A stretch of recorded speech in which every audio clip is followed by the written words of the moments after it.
Fatigue is one of the most common complaints today. Millions of people wake up tired, push through the day foggy and unmotivated, and go to bed feeling like they've accomplished very little, only to repeat the cycle again and again. Most people assume it's their sleep, their diet, their workload, or maybe even just getting older. And while those factors can contribute, there's a far more overlooked and underappreciated reason for low energy, a deficiency in vitamin D. And despite being called a vitamin, vitamin D actually functions more like a hormone in the body.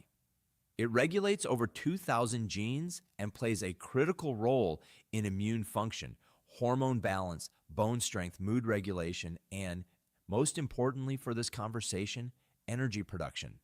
The connection between vitamin D and energy comes down to the mitochondria, the tiny energy factories inside our cells.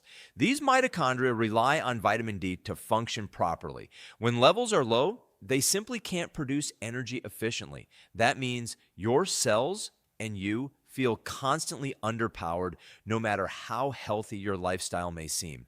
Low vitamin D can leave you feeling physically tired, mentally foggy, and emotionally flat. It can lead to poor immune response, frequent infections, muscle weakness, and slower recovery. It's also closely linked to depression and low motivation, particularly during the darker months of the year.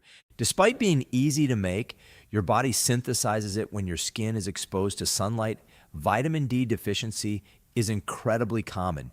In fact, it's estimated that over 40% of adults in the US have suboptimal or deficient levels of vitamin D, and that number climbs even higher among people with darker skin tones, those who live in northern latitudes, or individuals who spend most of their day indoors.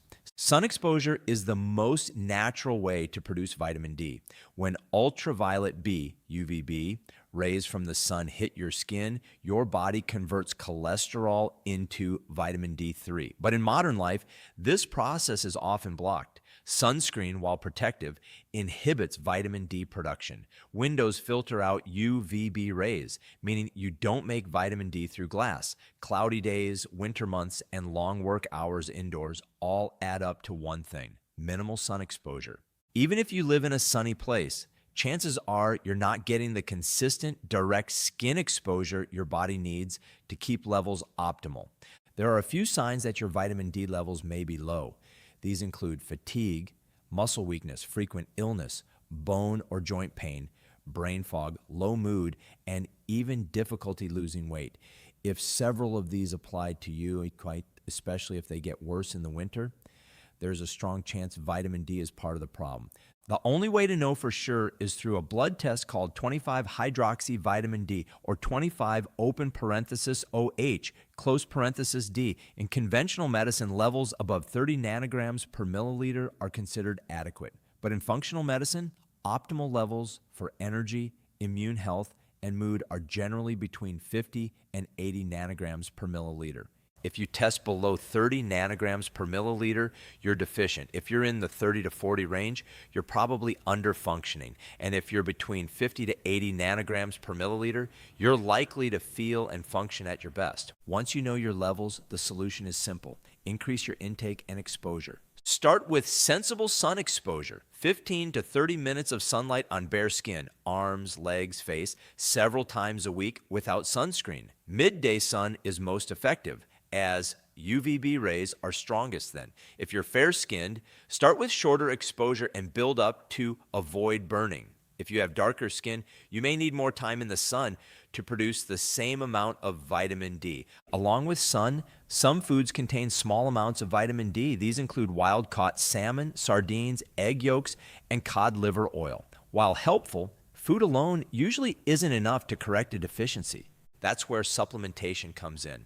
Vitamin D3, also known as cholecalciferol, is the preferred form for correcting low levels. A general maintenance dose is around 1,000 to 2,000 IU per day for most people. But if you're deficient, you may need a temporary dose of 5,000 to 10,000 IU daily under supervision to bring your levels up more quickly.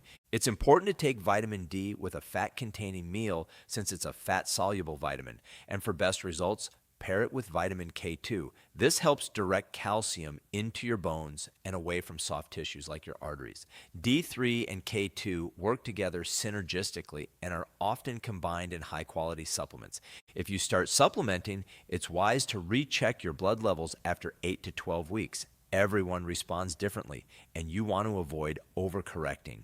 Too much vitamin D can cause calcium imbalances and create other issues. So smart dosing and retesting is key. Once your vitamin D reaches an optimal range, many people report noticeable changes. They have more sustained daytime energy, better sleep at night, fewer colds, sharper thinking, improved mood, and a general sense of well-being they didn't even realize they were missing. Sometimes it's not about adding more caffeine or more sleep. It's about restoring something fundamental your body needed all along. Vitamin D might not be the flashiest nutrient, but it's foundational. It's a master regulator, and when it's dialed in, everything else runs more smoothly, including your energy. If you've been chasing solutions to your fatigue, your low mood, or your slow immune response, vitamin D may be the simplest and most overlooked fix, and it doesn't require an expensive protocol. Sometimes it's as simple as stepping outside, turning your face toward the sun, and letting your body do what it was designed to do.